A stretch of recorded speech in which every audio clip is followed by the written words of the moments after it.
In the United States of America, we find ourselves at a crossroads to allow ignorance to rule from sea to not so shining sea.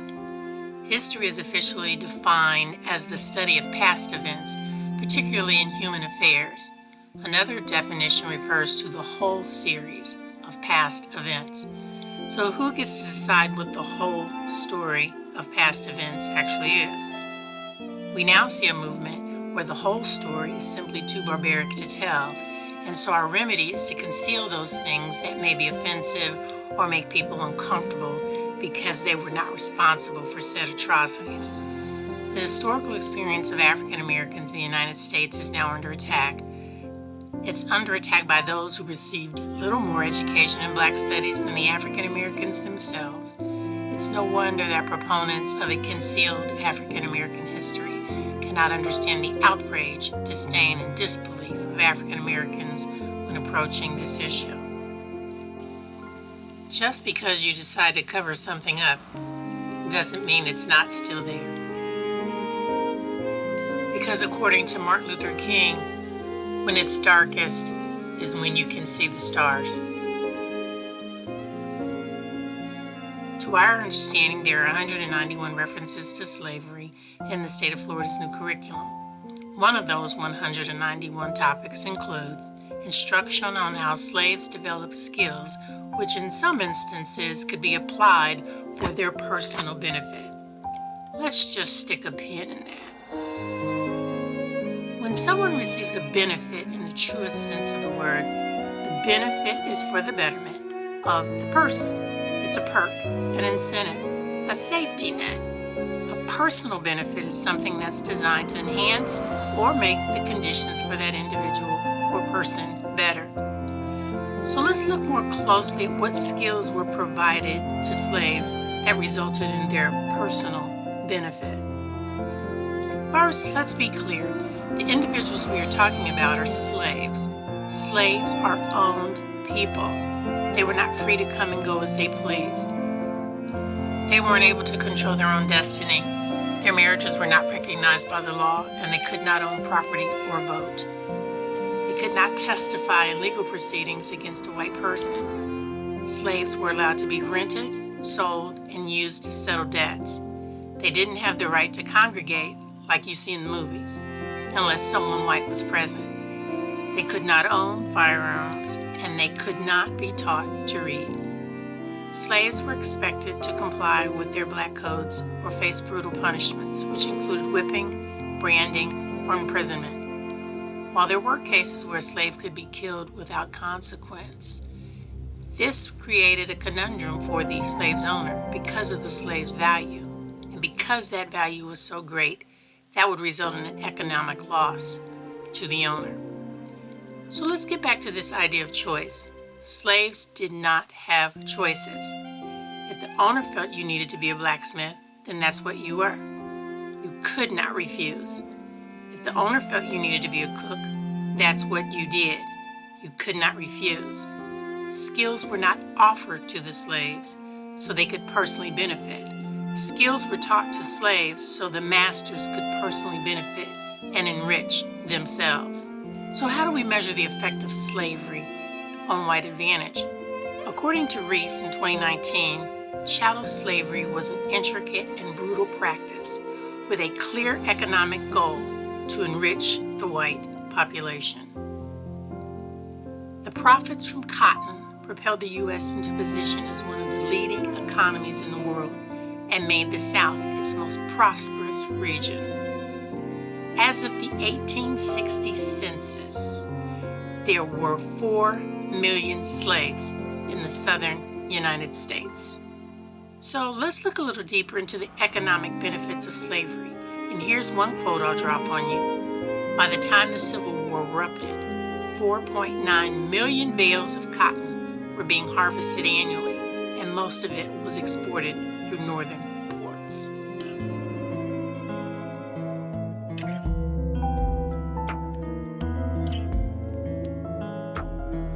The title of this talk is Why the North Should Have Seceded from the South, the Political Economy of Secession and Slavery. No doubt all of you are aware that the Civil War was the costliest war in U.S. history. It involved 750,000 killed on both sides, 400,000 wounded. The number killed is half again as many as were killed during World War II, and 6 times as many on a per capita basis. Some Civil War battles, such as the Battle of Gettysburg, had more casualties than all previous U.S. wars combined. And the Civil War also had enormous political impacts that I considered undesirable. There was a huge, enormous increase in government power and intrusion during the war. Demobilization reduced some of that, but there was a post-war ratchet effect in which the extent of government never went back down to pre-war levels. And in fact, you can date the Civil War as sort of the beginning of a secular growth in the power of government. Yet, in my opinion, chattel slavery was such an evil and vile institution that the Civil War was still worth its cost. Even though emancipation was only an unanticipated consequence. Initially, the goal of the Union was to preserve, the goal of the North was to preserve the Union. But it was worth its cost if that was the only way to bring about the abolition of slavery. And the proposition that I wish to argue this evening is that the Civil War's necessity, if the goal was ending slavery, is in question. That letting the Lower South go in peace was still a viable anti-slavery option when Lincoln took the oath of office in front of the unfinished Capitol Dome on that brisk, sunny March day in 1861, more than 150 years ago. Now, there are 2 dimensions to this argument. There's a policy dimension and there's a historical dimension. The policy dimension is that I claim that there were a set of policies that the Union could have adopted after secession if the Union was interested in abolishing slavery. They could have brought down slavery in an independent confederacy, certainly by the turn of the century, and possibly within 4 years. The historical question is a little bit trickier. If the North had let the South go in peace, would they have adopted those policies? And that's hard to argue, but I'm willing to rise to that challenge. Now, it may surprise you to know that I was clued into this option by the radical abolitionists who burst upon the landscape 3 decades before the Civil War in the 1830s. The radical abolitionists were at the extreme end of the anti-slavery movement, and they not only favored immediate emancipation of all slaves without any compensation to slaveholders, but also full political and civil rights for all African Americans. And what is generally not remembered is that they were also advocates of disunion. The most prominent and vitriolic of these abolitionists was William Lloyd Garrison. He was catapulted into the limelight on the 1st of January, 1831, with the premiere issue of his weekly paper, The Liberator. And in that first issue, he made it clear that he was unwilling to compromise at all on the issue of slavery. This is what he wrote. "I will be as harsh as truth and as uncompromising as justice. On this subject, I do not wish to think or speak or write with moderation. No, no, tell a man whose house is on fire to give a moderate alarm. Tell him to moderately rescue his wife from the hands of the ravisher. Tell the mother to gradually extricate her babe from the fire into which it has fallen. But urge me not to use moderation in a cause like the present. I am in earnest. I will not equivocate. I will not excuse. I will not retreat a single inch, and I will be heard." And of course, Garrison was heard.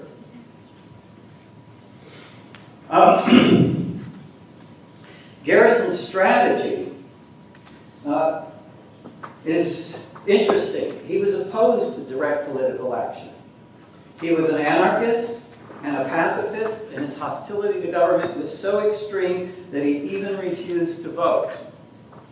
He once denounced the Constitution for its pro-slavery clauses as, quote, a covenant with death and an agreement with hell. And during one 4th of July celebration, he publicly burned a copy, proclaiming, "So perish all compromises with tyranny." He believed that the North should secede from the South. In fact, the slogan, "No union with slaveholders," graced the Liberators' masthead for years. This is showing that I have a copy of the Liberator, original copy from 1860, from which this slide was made. If you look up in the right-hand corner, it's hard to read in the slide, but he's still running the slogan, "No union with slaveholders." And Garrison wasn't the only abolitionist who pursued this strategy. This is a flag that when John Brown was going around making speeches against slavery, another radical abolitionist that you may have heard of, that has eliminated from the stars and the stripes the slave states that he considered the most undesirable. Even the free black leader Frederick Douglass embraced disunion as a solution to slavery at one time. Now, historians have a hard time confronting this aspect of the radical abolitionists. They tend to chalk it up to a naive and ineffectual moral perfectionism on the part of the abolitionists, and in their effort to sort of symbolically separate themselves from the sin of slavery. I, in contrast, think that the proposal exhibits considerable sophistication, that it was a practical way to bring down the South's, what the Southerners referred to as their peculiar institution, and to appreciate why, however, we need to look at the economics of slavery.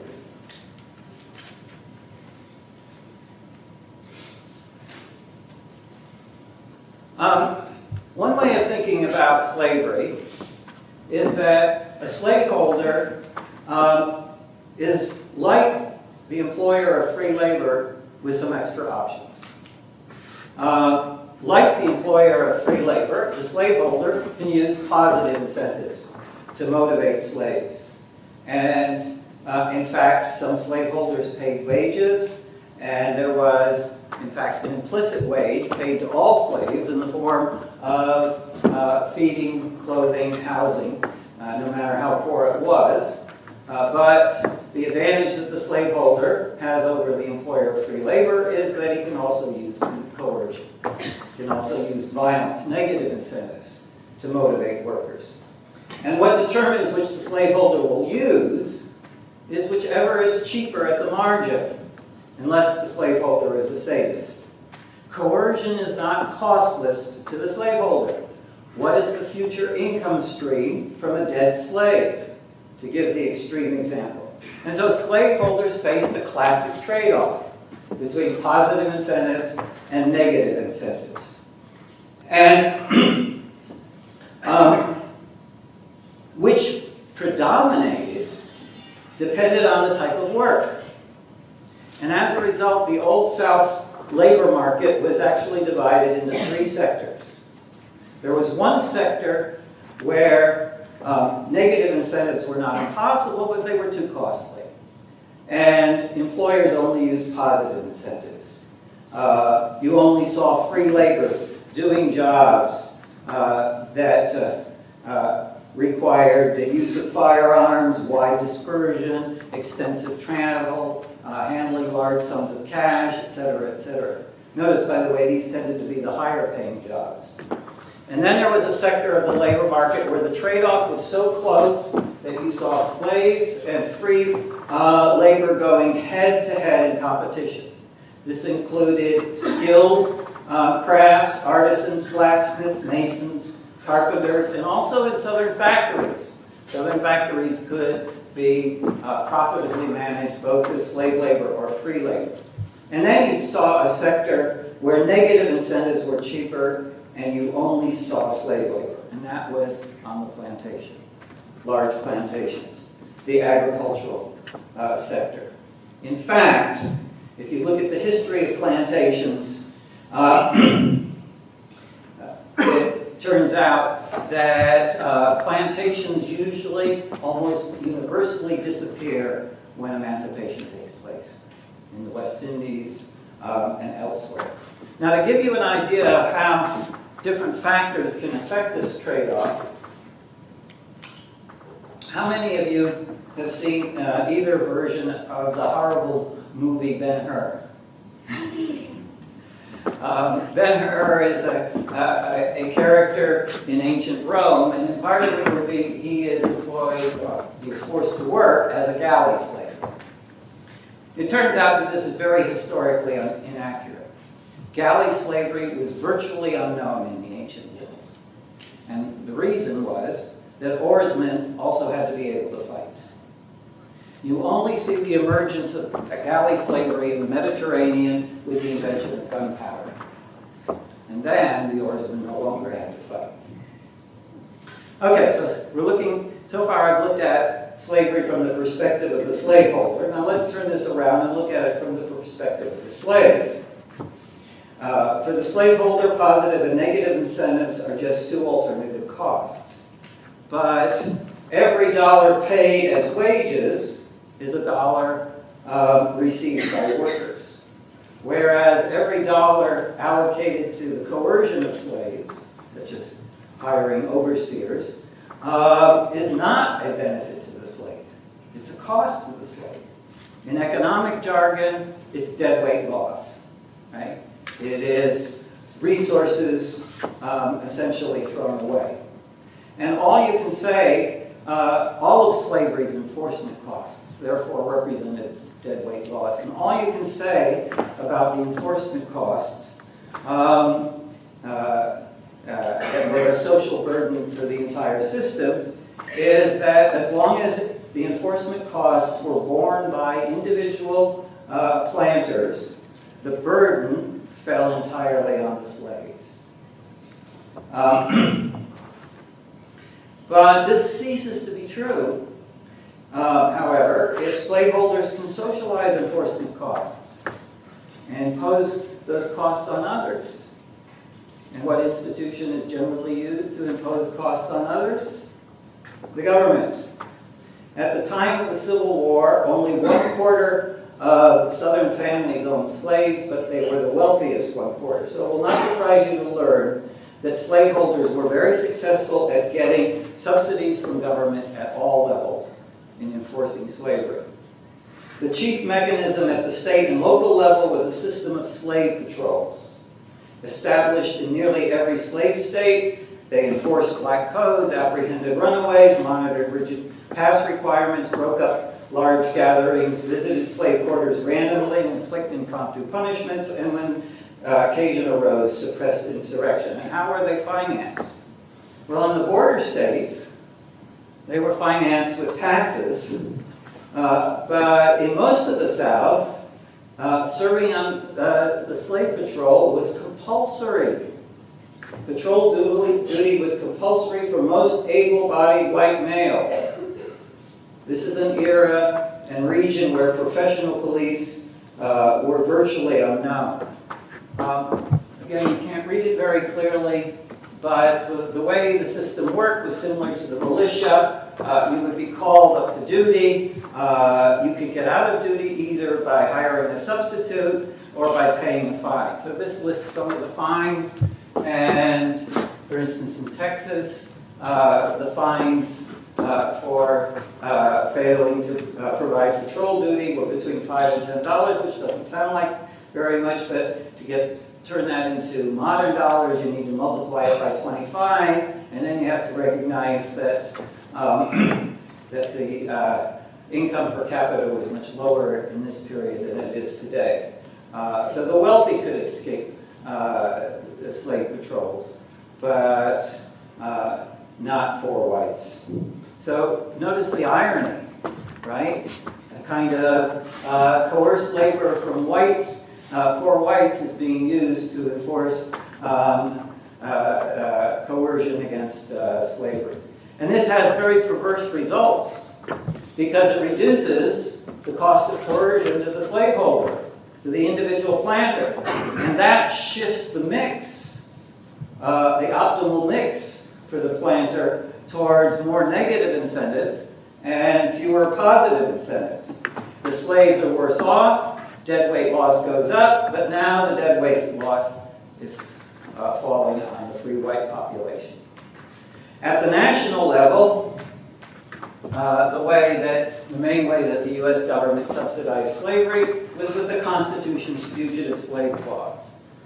No person held to service or labor in one state under the laws thereof, escaping into another, shall be discharged from such service or labor, which shall be delivered up on claim of the party to whom such service or labor may be due. This is the reason the Underground Railroad terminated in Canada rather than Pennsylvania. And Congress was not shy about enforcing the Fugitive Slave Clause. The first Fugitive Slave Act was passed during the Washington administration. The second act, passed in 1850, is one of the most draconian laws that Congress has ever enacted. It empowered a special class of bureaucrats, known as commissioners, to hear the case of the fugitive. And the commissioner would receive a fee of $10 if he decided that the fugitive was indeed a slave, and only a fee of $5 if he decided that this fugitive wasn't actually a slave, but was being kidnapped into slavery. Moreover, the commissioners could conscript the aid of private citizens, and if you in any way interfered with this operation or refused to assist it, you could face a $1,000 fine, 6 months in prison, $1,000 civil damage for each escaped slave. And the alleged fugitive had no procedural rights whatsoever. No jury, no attorney, no right to testify. And in fact, this is the law that inspired Garrison's denunciation of the Constitution. And his disunion strategy was to turn the North into a haven for runaway slaves, increase slavery's enforcement costs, and eventually bring the system down. So how realistic was this strategy? Well, if you study slavery, you will notice that runaways have always been the Achilles heel of the slave system. This is why, in the ancient world, slave trading was a major component of early commerce, because slaves were more valuable if you moved them to areas they were unfamiliar with and they couldn't run away. In the early history, colonial history of Massachusetts and South Carolina, they captured many Indian slaves. What did they do? They sold them to the West Indies. In fact, in South Carolina, they sold them to the West Indies and used the money to purchase black slaves, which only makes sense when you think about the runaway problem. If you look at slavery in South Africa, slavery in South Africa did not depend on enslaving the indigenous Khoisan peoples. It depended on importing slaves from other areas of Africa. The acquisition of Florida by the U.S. was in large part motivated by the worry that even though Spain had technically eliminated slavery in its territory, it was very hard to capture fugitives after they had crossed an international border. The U.S. government's most expensive and protracted Indian War, the Seminole War, involved the fact that the Seminoles harbored many fugitive slaves. And Texas, most of you know that Texas was independent for a while, and had been spurred in its efforts to be annexed by the U.S. So Texas began looking at England and considering becoming a client of England. Well, the deal was that the English were only going to consider that if Texas abolished slavery. And that's when John C. Calhoun and John Tyler and other slaveholders began moving heaven and earth to bring Texas into the Union, because they did not want a free Texas along the southwest border.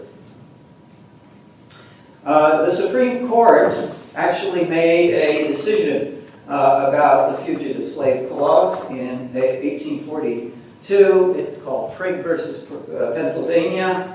It had pro-slavery elements and anti-slavery elements. The anti-slavery element was that it ruled that states had no positive obligation to help in the enforcement of the fugitive slave law. But the anti-slavery part was that slaveholders were perfectly free to go into the North and without any authorization whatsoever seize slaves on their own using personal force.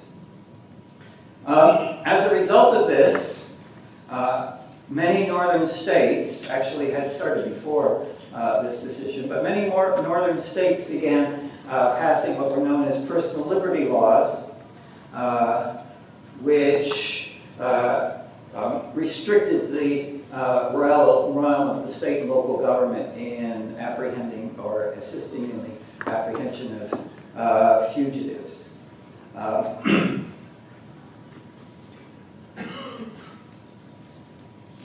One of the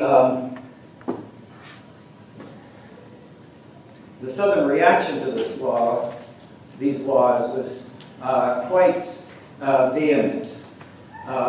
One Virginian who served both in the state legislature and Congress, Charles James Faulkner, said of Pennsylvania's new personal liberty law, quote, "It has reduced our slave property utterly insecure. Pardon me, it has rendered our slave property utterly insecure.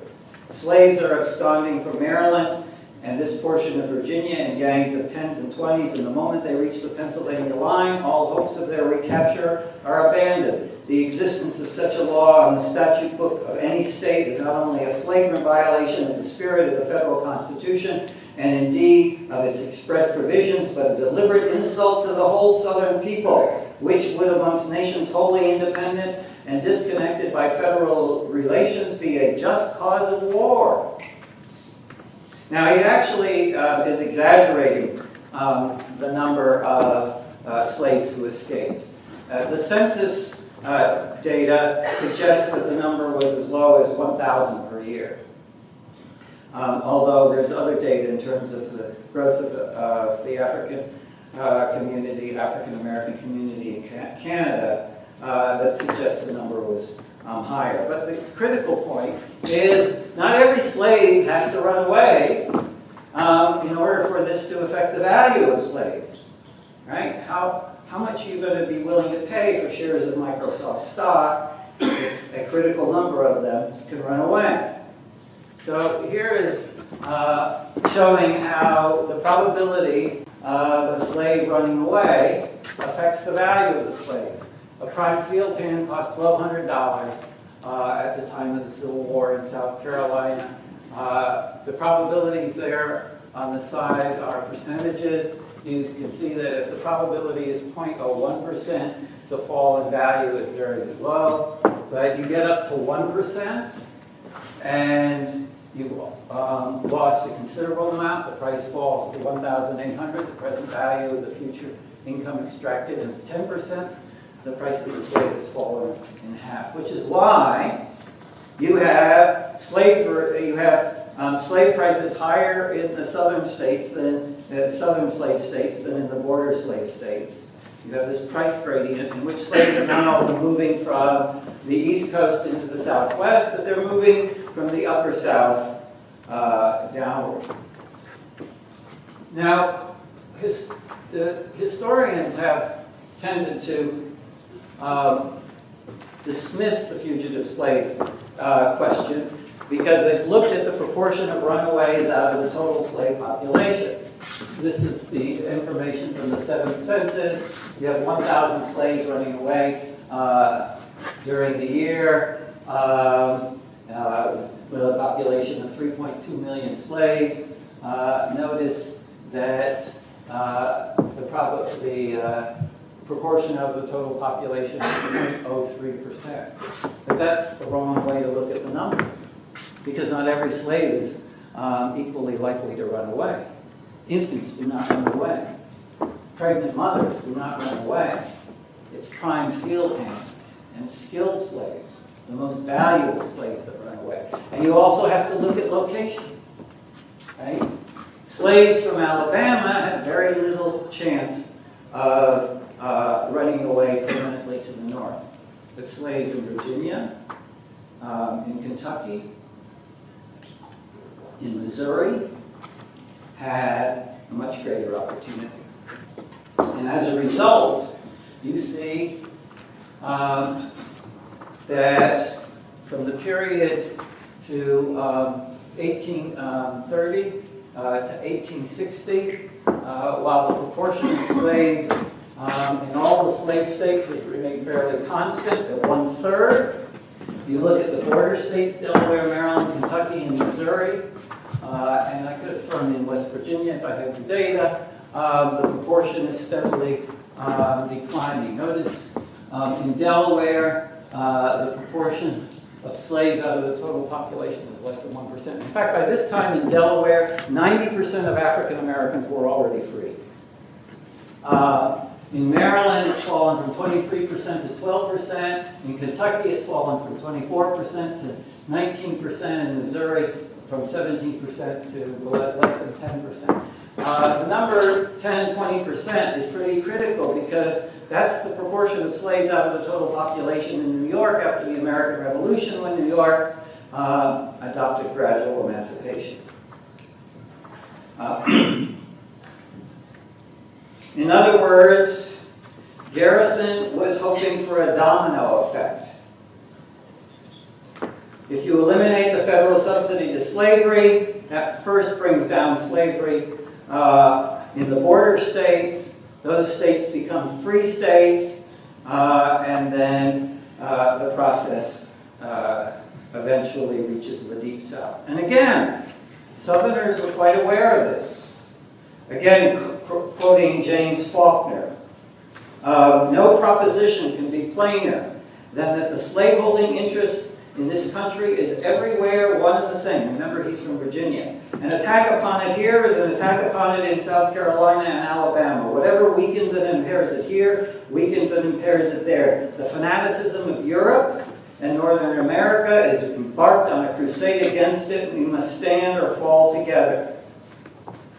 Why were Southerners so intent on making Kansas a slave state when everyone knew it was not very suitable for plantation agriculture?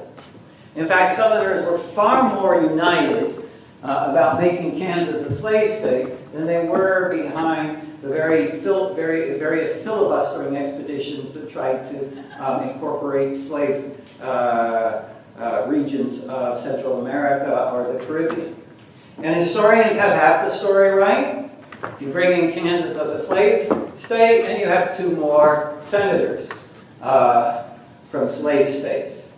But the other half of the story was actually revealed by Senator David Atchison of Missouri, who was one of the border ruffians who was involved in trying to make Kansas a slave state. And he said essentially, look at the map.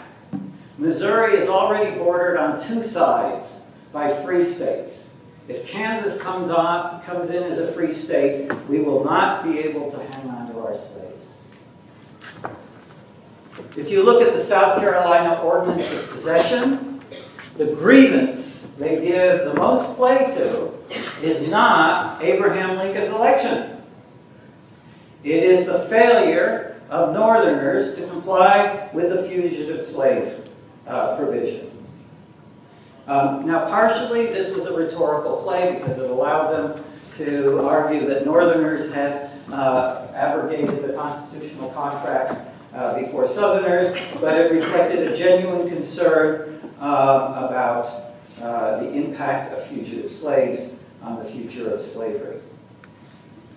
Now, if you followed my analysis so far, then the question should have popped into your mind, since secession might accelerate the decline of slavery. Why did Southern slaveholders risk it?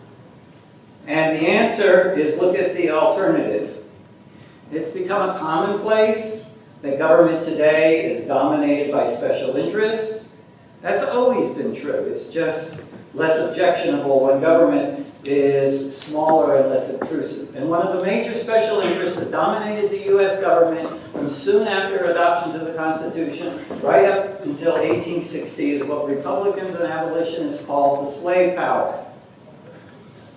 Despite being a minority in the South, slaveholders not only dominated local and state governments, they also dominated the national government.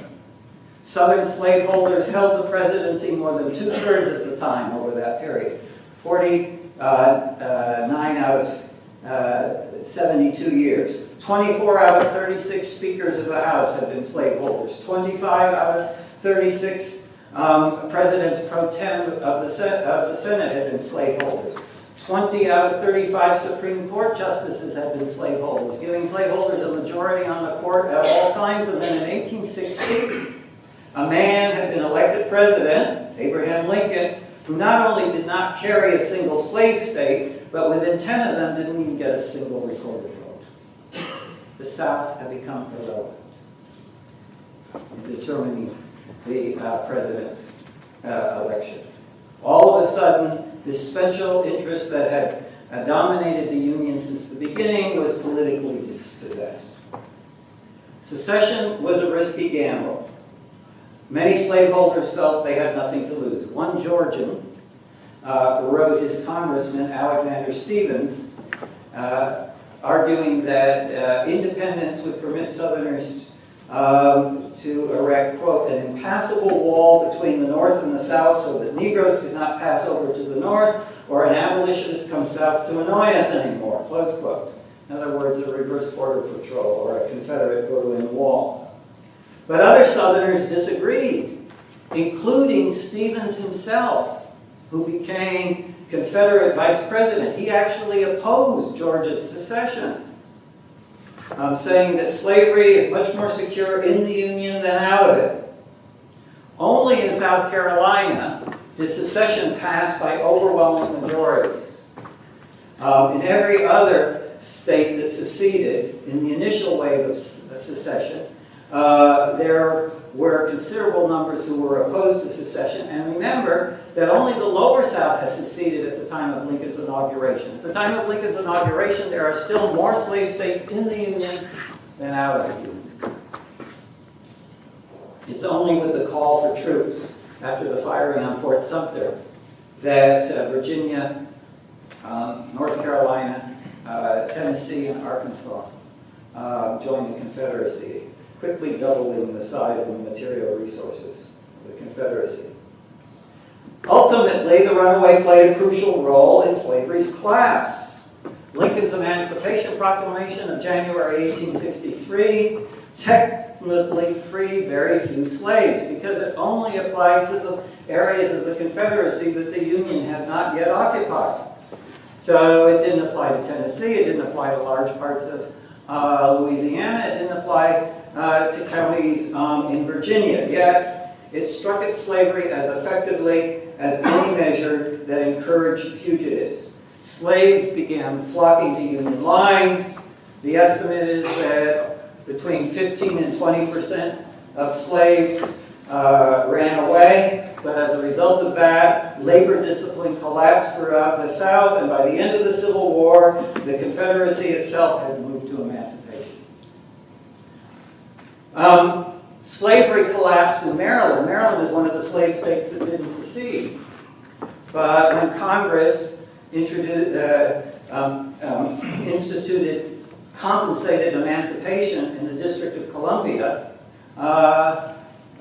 slaves from Maryland began moving into Washington City, and that sealed the end of slavery in Maryland. Let me conclude with one final example of the power of Garrison's strategy. Slavery had existed since the dawn of civilization on every continent. And although no one liked being a slave, very few had questioned its legitimacy or necessity. Until 1775, when Philadelphia Quakers organized the world's first anti-slavery society. That was the beginning of a worldwide abolitionist movement that turned the 19th century into the century of emancipations. Over 6 million slaves achieved some kind of freedom in that century throughout the Western Hemisphere. No abolition was completely peaceful, but only in the US and Haiti, out of 20 or so slave countries, was there massive violence. After the US abolished slavery, there were only 2 major slave economies left in the New World, Cuba and Brazil.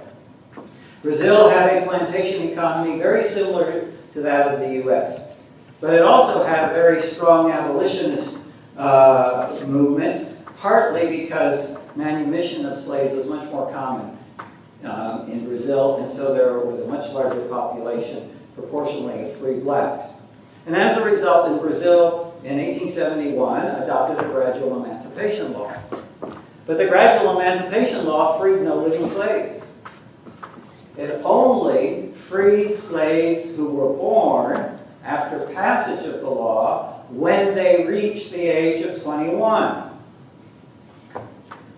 However, in 1884, the northeastern province of Ceará abolished slavery and became a haven for runaways.